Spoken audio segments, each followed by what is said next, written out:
Master Jet, may dagdag bang kaltas ang BIR? Kasi po from 3,100 naging 3,500 po ang tax ko. Unang-una, ang tax ngayong taong 2024, hindi po nagbago yung tax rate.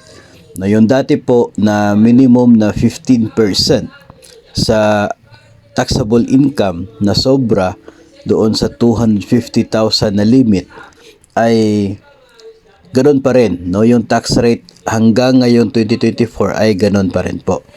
Then pangalawa, wala po nangyaring salary increase. So hindi po tumaas yung basic pay.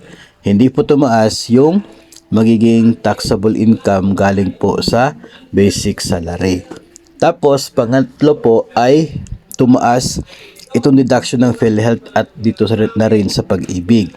So ibig sabihin yan, kapag tataas yung dalawang yan, ay bababa yung taxable income mo kasi tataas yung deduction.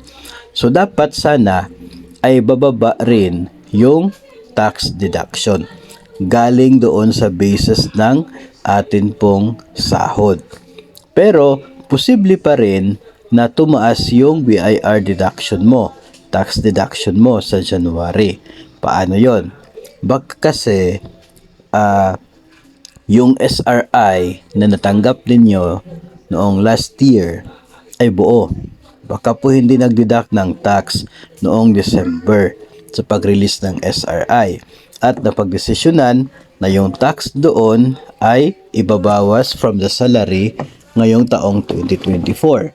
Baka ganun po yung naging desisyon. So ang mangyayari ay apektado talaga yung tax deduction mo ngayong taon. So talagang normal na magkakaroon ng pagtaas kung ganun po yung case. Pero kung gusto po ninyo ng specific na sagot as to why, then pwede po kayong lumapit doon sa in charge ng tax computation ninyo doon po sa inyong division at magtanong kayo kung bakit tumaas yung deduction sa tax. Pero kung kayo po naman ay nakatanggap ng buong SRI noong Desyembre, walang deduction para sa tax, ay marahil isa po yun sa dahilan kung bakit tumaas yung tax deduction ninyo ngayong buwan ng Enero. May mga factors din po kasi yan. Pero kung as to yung sitwasyon ninyo na very specific reasons kung bakit, then makikita po ninyo yan doon sa in charge ng tax ninyo sa inyo pong division office.